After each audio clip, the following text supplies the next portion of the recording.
Hi everybody, I'm Ryan. Today we're going to talk about the top 5 most expensive cards in Lost Caverns of Ixalan.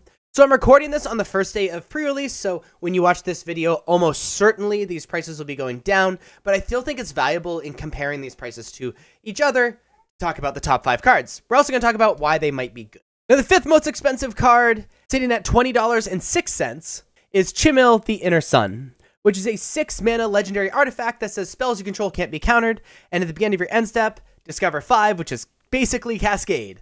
This is a finisher, and what's even better is that it's an artifact, meaning you can grab it with Karn the Great Creator in these like artifact control decks to be another finisher.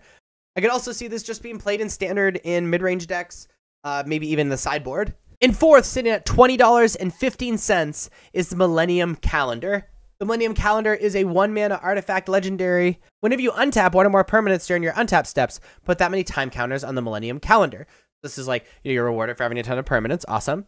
And you can pay 2 mana to tap it and double the number of time counters on Millennium Calendar. And when there are 1,000 or more time counters on the Millennium Calendar, sacrifice it, and each opponent loses 1,000 life. This is kind of cool. I haven't done the math at like, if this is a reasonable win condition, but if you have a lot of permanents, if you're like a permanent control deck, especially maybe even in older formats, possibly, you know, being able to play this in like an ancient deck or like, you know, a like with Moxes or something where you're untapping a ton of permanents, you know, you're using the double every single turn.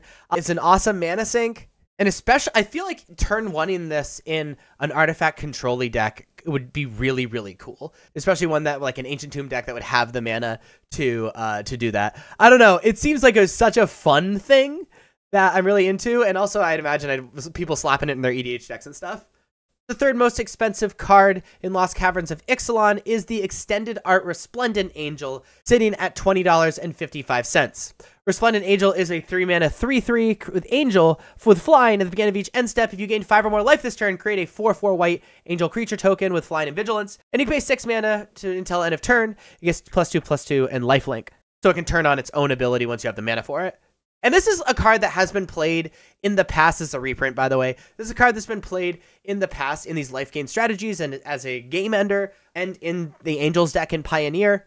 This card becoming more available in a very, very cool art, by the way. I see why this is this, especially knowing it's already played in Eternal formats.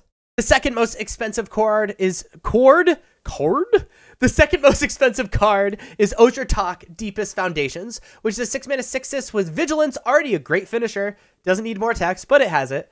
If one or more creature tokens would be created under your control, 3 times that many tokens are created instead. And when it dies, return to the battlefield tapped and transformed under its own control. On its transform side is Temple of Civilization, which taps for 1 white mana, and you can pay 3 and tap it. Transform Temple of Civilizations activate only if you attacked with 3 or more creatures this turn, and only as a sorcery. Breathe. And this is sitting at right about $29. And this is just a really cool card, especially for Commander. Just like a token strategy, you make a lot of guys, like it's awesome. When it dies, it can come back. So like these really long Commander games like are neat. I don't see this scene play in a competitive format, but it's really, really cool. The most expensive card in Lost Caverns of Ixalan is Cavern of Souls, currently sitting at $33.38.